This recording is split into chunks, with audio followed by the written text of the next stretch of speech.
राधे कृष्ण दोस्तों। दुर्वासा ऋषि और कल्प वृक्ष की कथा।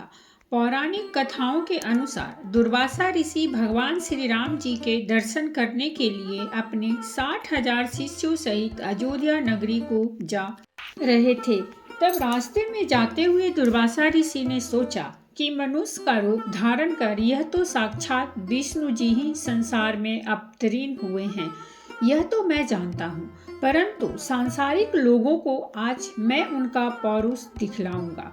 अपने मन में ऐसा विचार करते हुए वे अयोध्या आए और अयोध्या नगरी में प्रवेश कर सबको साथ लिए भगवान श्री राम के पाठ के 8 चौकों को लांघकर पहले माता सीता के भवन में पहुंचे। तब शिष्यों सहित दुर्वासा ऋषि को माता सीता के द्वार पर उपस्थित देख पहरेदारों ने जल्दी से दौड़कर भगवान श्री राम को इसकी सूचना दी। यह सुनते ही भगवान श्री राम दुर्वासा ऋषि के पास आ पहुंचे और उन्हें प्रणाम कर सबको बड़े आदर सहित भवन के अंदर ले गए और बैठने के लिए आसन दिया।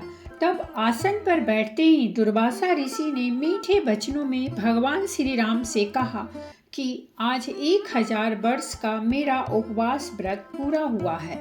इस कारण मेरे शिष्यों सहित मुझे भोजन कराइए और इसके लिए आपको केवल 1 मुहूर्त का समय देता हूँ। साथ ही यह भी ध्यान रहे कि मेरा यह भोजन जल, धेनु और अग्नि की सहायता से प्रस्तुत न किया जाएगा।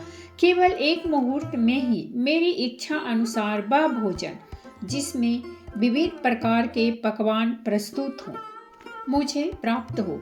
इसके अतिरिक्त यदि तुम अपने गृहस्थ धर्म की रक्षा चाहो तो शिव पूजन के लिए मुझे ऐसे पुष्प मंगवा दो जो आज तक यहाँ किसी ने देखा ना हो।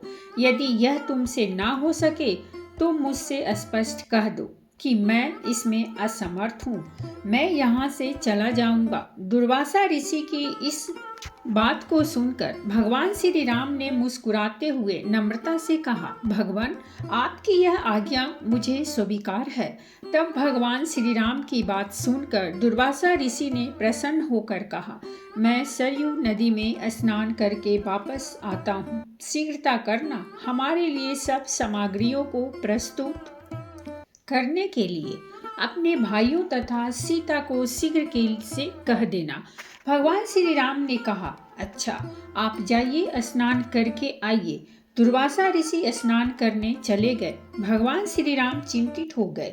लक्ष्मण, भरत, शत्रुघ्न और माता सीता तथा सब के सब व्याकुल होकर भगवान श्री राम की ओर देखने लगे कि महर्षि ने तो इस प्रकार की सब अद्भुत वस्तुएं मांगी हैं, इसके लिए देखें कि अब भगवान क्या करते हैं, क्योंकि बिना अग्नि, जल और बिना गौ के उनके लिए किस प्रकार से भोजन प्रस्तुत करते हैं। तब भगवान श्री राम ने लक्ष्मण से एक पत्र लिखवाया, फिर उस पत्र को अपने बाण में बांधकर धनुष पर चढ़ाया और छोड़ दिया। वह बाण वायु वेग से उड़कर अमरावती में देवराज इंद्र की सुधर्मा नामक सभा में जाकर उनके सामने गिर पड़ा। उस बाण को देखकर देवराज इंद्र व्याकुल हो गए कि यह बाण किसका है। फिर उठाकर देखा तो उस पर भगवान श्री राम का नाम लिखा हुआ था। फिर उसमें बंधे हुए पत्र को खोलकर पढ़ा। पत्र खुलते ही वह बाण फिर वहां से उड़कर भगवान श्री राम के तरकस में आ घुसा। उधर देवराज इंद्र ने उस पत्र को सभा में बैठे हुए सब देवताओं को सुनाया। उसमें लिखा था, देवराज इंद्र, स्वर्ग में सुखी रहो। मैं सदा तुम्हारा स्मरण करता हूँ, परंतु मैं तुम्हें आज एक आज्ञा देता हूँ। आज 1000 वर्ष के भूखे दुर्वासा ऋषि अपने 60,000 शिष्यों के साथ अयोध्या नगरी में आए हैं। वे ऐसा भोजन चाहते हैं जो गौ, जल अथवा अग्नि के द्वारा सिद्ध न किया गया हो। इसके साथ ही उन्होंने शिव पूजन के लिए ऐसे पुष्प मांगे हैं जिन्हें कि अब तक मनुष्यों ने ना देखा हो। मैंने उनकी यह मांग स्वीकार कर ली है। वे सरयू नदी में स्नान करने गए हैं, इसीलिए तुम शीघ्र ही कल्प वृक्ष और पारिजात जो क्षीर सागर से निकले हैं, क्षण मात्र में मेरे पास भेज दो। इसके लिए रावण के संहारक मेरे बाणों की प्रतीक्षा मत करना।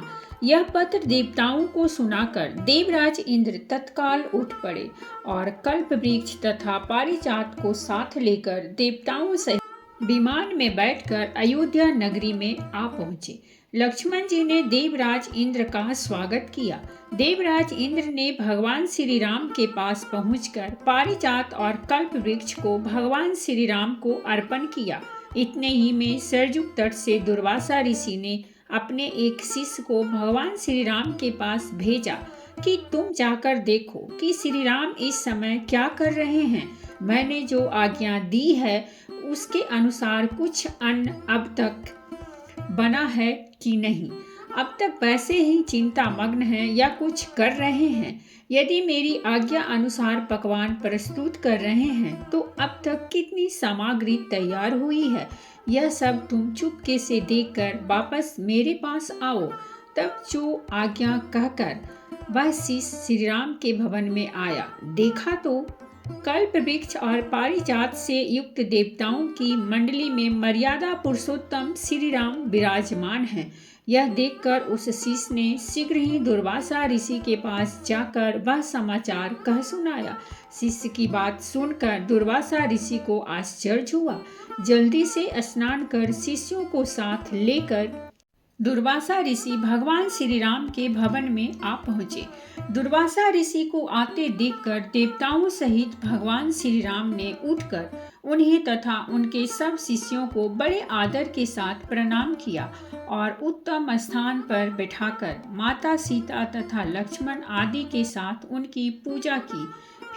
फिर जिन पुष्पों को मनुष्यों ने अब तक नहीं देखा था, शिव पूजन हेतु पारिजात के उन पुष्पों को भगवान श्री राम ने दुर्वासा ऋषि के सामने प्रस्तुत किया। उन पुष्पों को देखकर दुर्वासा ऋषि को एक बार तो आश्चर्य हुआ, लेकिन मौन भाव से उन्हें ग्रहण कर शिव जी तथा अन्य देवताओं की उन पुष्पों से पूजा की। फिर उसी क्षण भगवान श्री राम ने लक्ष्मण तथा माता सीता आदि को सब भोजन परोसने की आज्ञा दी। तब दिव्य अलंकारों से विभूषित माता सीता ने कल्प वृक्ष और पारिजात की पूजा कर अनेक पात्रों को लाकर उनके नीचे रख दिया और वह प्रार्थना करती हुई इस प्रकार बोली कि हे क्षीर सागर से उत्पन्न होने वाले तथा देवताओं के मनोरथों को पूर्ण करने वाले कल्प वृक्ष, आज शिष्यों सहित हमारे यहाँ आए हुए दुर्वासा ऋषि को तुम संतुष्ट कर दो। तब माता सीता के इस प्रकार कहते ही कल्प वृक्ष ने क्षण मात्र में वहां पर रखे हुए अनेक पात्रों को अनेक प्रकार की खाद्य पदार्थों या सामग्रियों से परिपूर्ण कर दिया। फिर तो उन सब अन्नों को उर्मिला सहित सीता ने स्वर्ण के पात्रों में रखकर दुर्वासा ऋषि के समक्ष परोस दिया। फिर तो भगवान श्री राम से निवेदित दुर्वासा ऋषि ने अपने शिष्यों के साथ बड़े प्रेम से वह भोजन ग्रहण किया। भोजन ग्रहण करने के बाद भगवान श्री राम से तांबूल और दक्षिणा लेकर वहां से अपने शिष्यों के साथ वापस रवाना हो गए। तो दोस्तों, ये थी हमारी आज की कहानी, और अगर कहानी अच्छी लगी हो तो प्लीज़ हमारे चैनल को सब्सक्राइब करें, वीडियो को लाइक और शेयर जरूर करें। कहानी सुनने के लिए बहुत बहुत धन्यवाद। मिलते हैं हम एक नई कहानी के साथ।